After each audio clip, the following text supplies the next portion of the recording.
The content of this podcast has not been evaluated by Health Canada or the FDA. It is educational in nature and should not be taken as medical advice. Always consult a qualified medical professional to see if a diet, lifestyle change, or supplement is right for you. Any supplements mentioned are not intended to diagnose, treat, cure, or prevent any disease. Please note that the opinions of the guests or hosts are their own and may not reflect those of Advanced Orthomolecular Research Incorporated.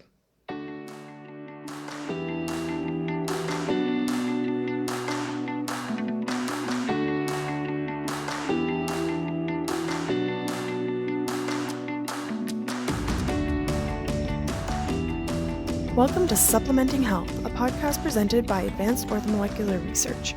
We are all about applying evidence-based and effective dietary, lifestyle, and natural health product strategies for your optimal health. In each episode, we will feature very engaging clinicians and experts from the world of functional and naturopathic medicine to help achieve our mission to empower people to live their best lives naturally. Welcome to Supplementing Health. With all the advancements in preventative medicine that we have seen over the last decade or so, 60 can easily be considered the new 20. However, to optimize your golden years, you need to manage and optimize your health in all aspects. So joining me today is Amy Cameron O'Rourke, a nationally known elder care specialist in the United States. She has been a professional care manager for more than 40 years, with 20 of those years at the helm of the Cameron Group, which she founded, as well as O'Rourke and Associates in Orlando, Florida. Amy is the author of The Fragile Years, and we are so excited to have her here today. Welcome, Amy. Thanks for chatting with me today. Thank you for having me, Cassie. So I'd love to know what initially sparked your interest in elder care and why you are so passionate about improving quality of life through the aging process. I volunteered at a girls' club when I was in high school, and part of our volunteer work was bringing girls to the nursing home down the street and entertaining and being with the folks in the nursing home. And I fell in love with the work, with the residents. They were cracking me up. They were honest. They were funny. They were grateful. They had all the inside qualities that I love in human beings in general. And I made a decision then that I was going to work with older adults. So I was fortunate to have been exposed at a young age to something that struck me emotionally. That's awesome. Most people don't find that even well into their career, right? Right. I considered myself very, very lucky. So what are some of the tips for caring for an aging family member that you've learned over the years, and how can we help provide assistance and quality of life as we age? The first quality to me in having an aging family member is to really hone your listening skills. Try to get a sense of where they are and try to be with them. You know, that old phrase, be with people where they are, really holds true when you have an older relative. There's a lot of emotional baggage, if you will, or grief that hits people when they're watching their parent or their aunt or their grandmother diminish. It's painful. And so sometimes in response to that pain, they do things like try to control them or make them do things that is unrealistic for them to do. So one, be with them where they are. And two, try to resolve any grief or any unresolved issues with your parents before you start trying to help them get the care they need. So it becomes less emotionally complicated. That's great advice.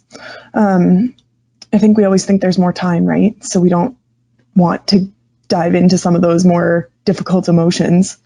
I know. And then if you find yourself, and it happens to all of us, it happened to me with my father and my mother, if you find yourself getting easily irritated and easily frustrated and trying to hurry them along, it's like a sign that you should step back a bit, find out what's going on with you before you then begin trying to help your parent.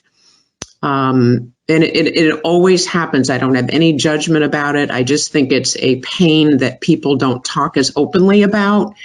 We talk about death and the pain of losing somebody, but the pain of watching someone diminish is a grief that is unique to the situation. So one of the aspects that tends to diminish with age is bone and joint health, which leads to, of course, slower movements, more pain, more challenges that we don't generally experience in our younger years. So what are some of the most common habits you see that can help impact bone and joint health, I guess both positively and negatively?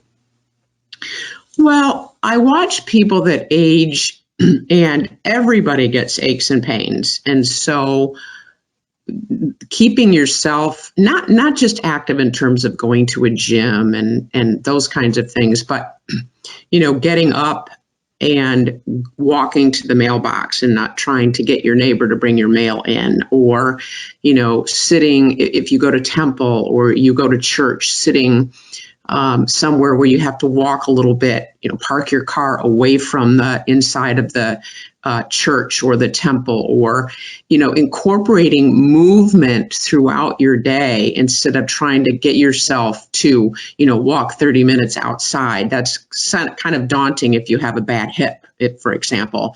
But keeping yourself moving in regular activities of the day is one piece of advice. And the other is, there is a lot to be said for social engagement in whatever form you can get it, whether it's stopping and talking to the baggage person at the grocery store, or waving to the recycle pick guy that picks up your recyclables. Keeping yourself engaged in the outside world can boost your energy up so that maybe you have more energy to take a walk that might take 10 minutes. I'd say that's definitely something that's gone by the wayside for all generations. Not entirely, but definitely. I remember when I was younger and we would go to the grocery store and it felt like it took hours because mom would be visiting with everyone and their dog. And now it feels like there's not that same community engagement, generally speaking. I know. It's funny you said that, because I had the same experience with my dad. I would take him to the grocery store and he talked to everybody. I mean, we stopped at the deli counter. We talked to the fish guy. We talked to the bakery woman. He was known in the store. And I watched him and I thought, he's kind of doing it naturally, organically, what all of us really would benefit from doing every day ourselves. Yeah, absolutely. I think technology's gotten in the way a little bit as well. And of course, with everything that's gone on with the pandemic, that I'm sure didn't help things much at all either.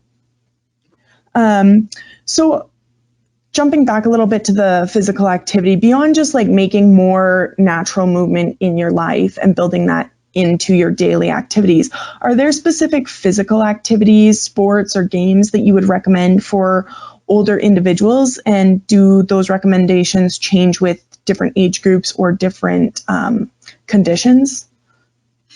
Well, I like to think of incorporating the movement into the daily life, but to give you some specifics,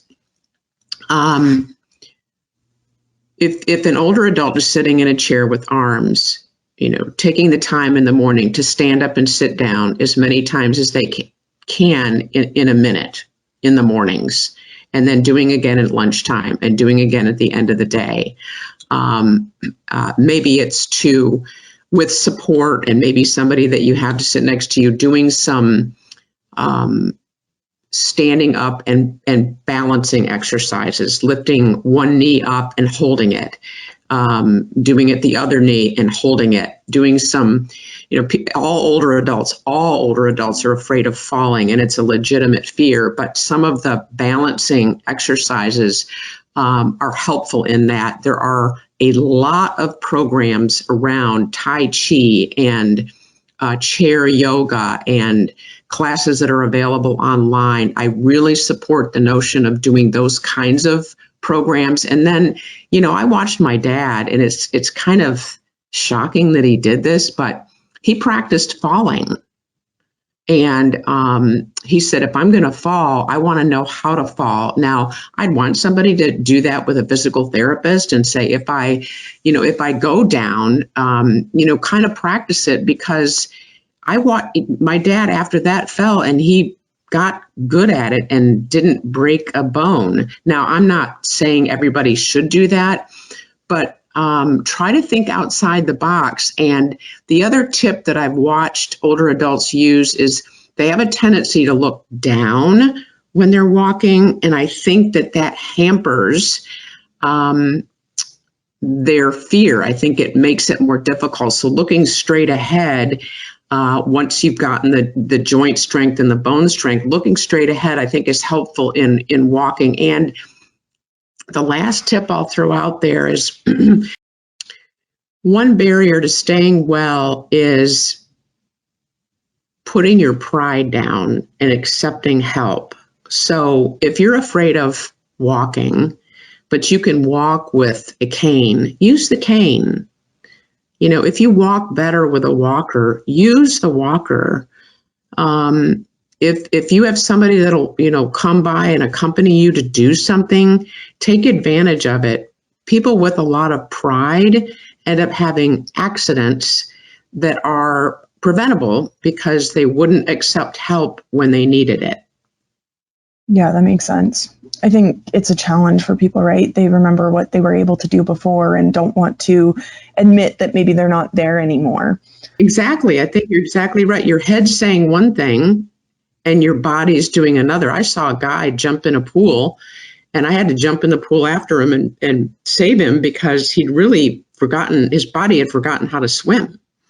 And that's a dramatic example, but if I hadn't been there, I don't know what would have happened to him. So, and I said, what were you thinking? And he said, well, I used to know how to swim. I got in and I forgot how to swim. Yeah.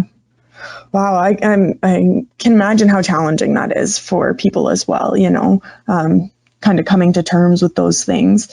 So talking about falling and obviously breaking bones becomes more common as we age from falls and trips and slips that previously might not have done any damage. So do you use bone mineral density testing in your practice to help kind of determine the likelihood of those kind of fractures and injuries?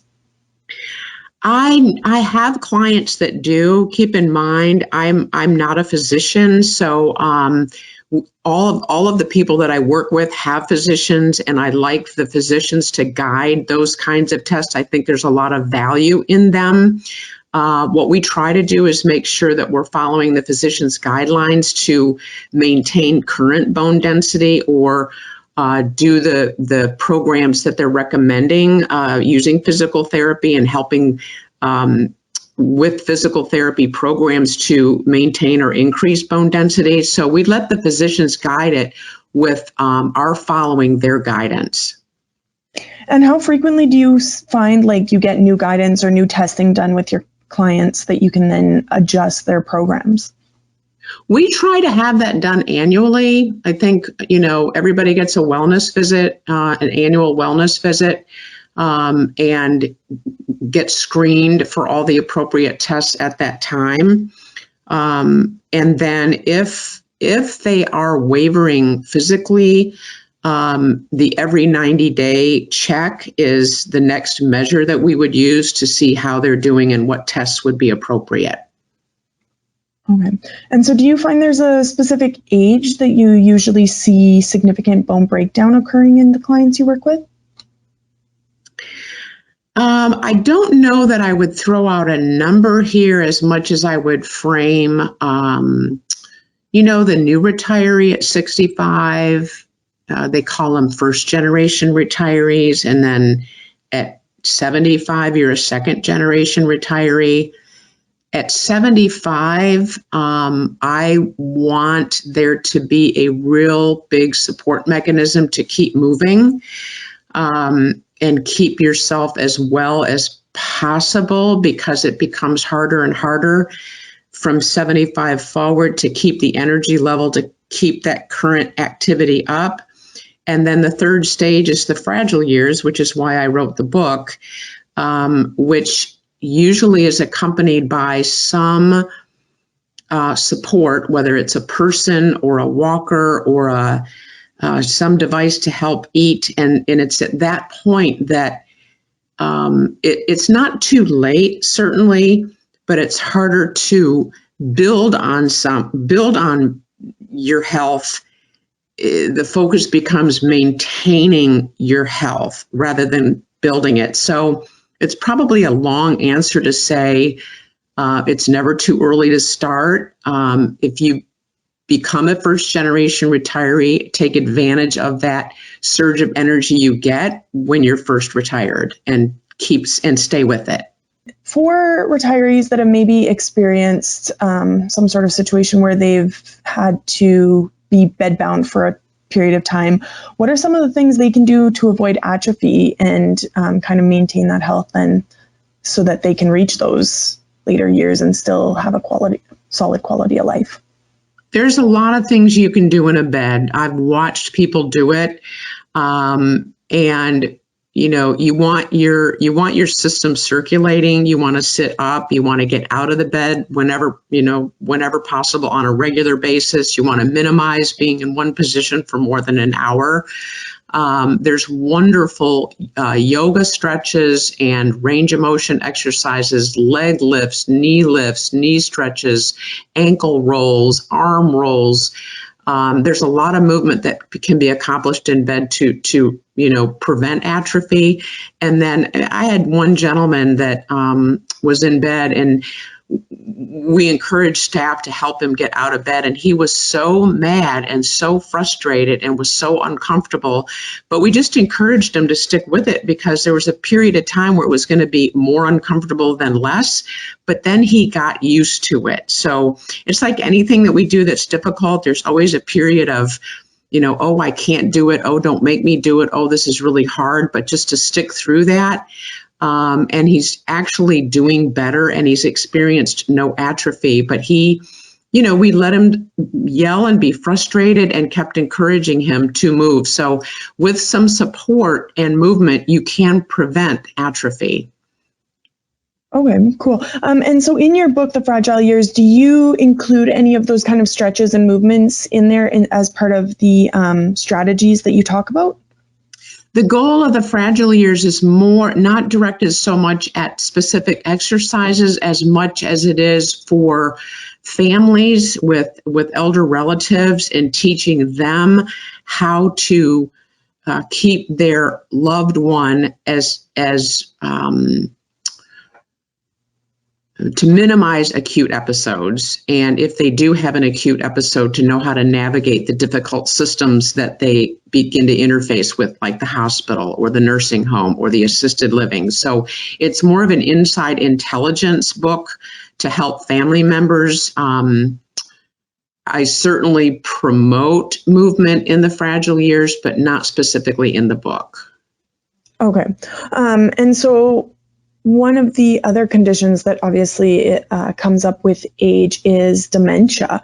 And I think that adds extra challenges because, like we were talking about, people don't want to come to terms with, the things that they can't do anymore, and they don't want to let their pride go. And when you add in that layer of losing not consciousness, but touch with reality, and kind of sometimes lapsing into the past or into completely fabricated realities, how do you, adjust to manage those sorts of episodes and make sure that they're still feeling welcome and in a calm and in a positive environment? I love that question because I'll tell you what happens with a lot of folks with memory impairment or dementia is they're physically really fit. They move a lot. They've got a lot of energy. Not everybody, and I certainly wouldn't want to generalize all people with memory impairment, but very, very often a memory impairment is their only chronic diagnosis. So they can be in really good shape. And in communities, I would highly recommend looking at the local programs that include brain fitness and programs, day programs to keep them moving if they're not moving already. One advantage to having a memory impairment is they might not remember that they didn't exercise, and getting them to move around can be accomplished by communicating a story and keeping them distracted as you're moving around. So it's almost easier to work with someone with a memory impairment because you can enter their reality and help them move in a story or a place that they think they are. Going out to walk. And this is, I hope I'm not offending anybody in the interview, but I've had folks that will take long walks, looking for someone that is not living in the town they're in. And if it gets them moving and gives them hope, use what you have to keep them going, and look locally at programs that can help them specifically interact with those that are like them. And by that, I mean, you can have an older adult with a memory impairment. If you put them in an exercise class where people are well and alert and know what they're doing, that person with a memory impairment can feel it, that they're not like them. But if you have them in a program with others with memory impairments, they feel accepted and they know that they are not the only one with a cognitive deficit, and they thrive. Not always, I'm talking in a bell curve, not always. And sometimes there's stages that they go through that are more difficult and more challenging. But I would say use what the person has to help them move in whatever world they're living on in a given day. And you mentioned the stages they go through. Do you find there's certain stages where you need to focus more on like the nutrition they're eating to help support bone mineral density and like muscle growth and all of that, to ensure that they can keep that strength as they go through the rest of their years, regardless of the mental capacity that they're in? Yeah, I think with the moderate stage, I use a 3-stage. There's lots of different sophisticated stages. I use early, middle, and late, mild, moderate, severe, if you will. And I think if they are not able to use, for example, a utensil, a fork or a knife, in the moderate stage, that can happen. Looking at finger foods that are healthy, that are appealing, is definitely the way to go. You want to make it easy. If they lose their attention span, instead of having 3 meals a day, for instance, maybe you have them eat every 2 hours when they have the attention span. I've had clients that I've worked with that we just gave them food on the run because they were burning up a lot of energy and they're moving a lot, and we would put a sandwich in their hand and they would eat while they were walking around. So adjusting their food intake to what their attention span can tolerate. And if and when they lose the ability to swallow, working with a speech therapist is helpful also. And incorporating those in the severe stage when they're on their way out. Obviously, that's the time that you're just going to want to help them leave the world in a healthy way. But probably the mild cognitive impairment stage would be the easier stage to work with. The moderate stage, when they lose attention span and ability to work with utensils, becomes the time when you want to use finger food, and healthy finger food, and food that's easier to chew to maintain their bone density health. Okay, that all makes sense for sure. Now, earlier, I guess kind of right at the beginning of our conversation, you had mentioned that listening to people is obviously a really big part of helping them kind of cope with the changes that come with aging. Do you have any other strategies that you can share that will help, or ways that people can help their older loved ones cope with emotional and mental aspects of that reduced mobility and physical changes they're going through? Yeah, I think if you're working with an older relative, starting early is wise. And say for instance, you have a parent that's 60 and there's no problem yet, nothing has happened. Beginning the conversation then with asking open-ended questions. What's your vision as you grow older? What's your vision for retirement? What's your vision?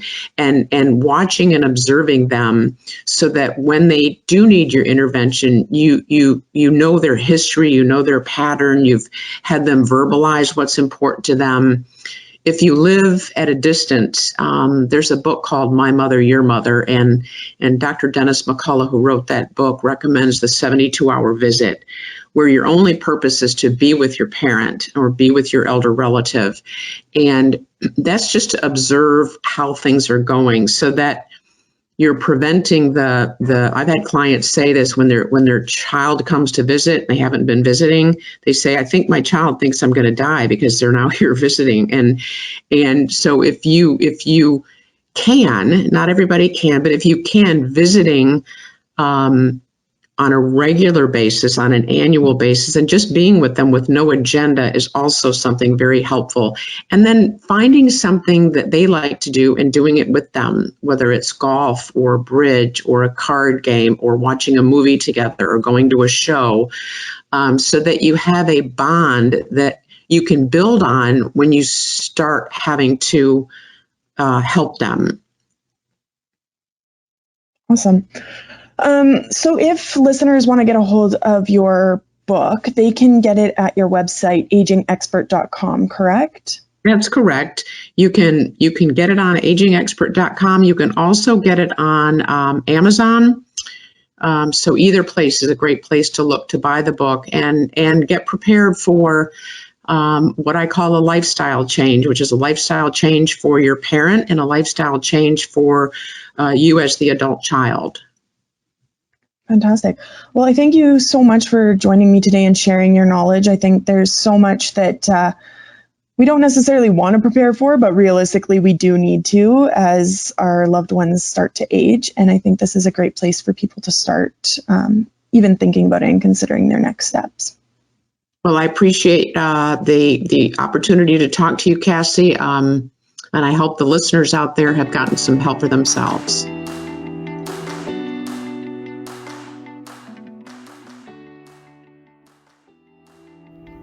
Thank you for listening to Supplementing Health. For more information about our guests, past shows, and future topics, please visit aor.ca/podcast or aor.us/podcast. Do you have a topic you want us to cover? We invite you to engage with us on social media to request a future topic or email us at marketing@aor.ca.